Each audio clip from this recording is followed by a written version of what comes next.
বহু মানুষ আছে যারা মানুষের উপকারের জন্য কুয়া বানায়, টিউবওয়েল বানায়, রাস্তা তৈরি করে দেয়, তারপরে হসপিটাল বানায়, স্কুল কলেজ তৈরি করে, অনেক ভালো ভালো কাজ করে। এই ভালো কাজগুলির পেছনে যদি আল্লাহকে খুশি করার উদ্দেশ্য না থাকে তাহলে এগুলির কোনো মূল্যায়ন হবে না। এগুলির পাওনা যেটা, সেটা আল্লাহ পাক এই পৃথিবীতে তাদেরকে দিয়ে দিবেন। দুনিয়ায় তার যা পাওনা সব এখানেই দিয়ে দিবেন। এবং এখানে আল্লাহ পাক দেন যে, তার প্রমাণ তো আমরা দেখতে পাই। স্বাভাবিক তো এটা ছিল, যারা নামাজি, যারা দিনদার, তারা পরেশগার, তাদের বাড়িঘর, দালান কোঠা, গাড়ি বাড়ি, ইন্ডাস্ট্রি, মন্ত্রিত্ব ইত্যাদি সব তাদের হওয়া উচিত ছিল। কিন্তু আমরা কি দেখতে পাই? আমরা দেখতে পাই না। বরং যারা নাকি নামাজ নাই, রোজা নাই, হজ নাই, যাকাত নাই, তাদের বরং উন্নতির কোনো অভাব নাই। কথা ঠিক কিনা?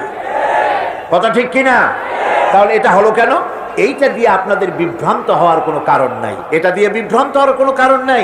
আল্লাহ খুশি হয়ে তাদেরকে এগুলি দিচ্ছেন তা না।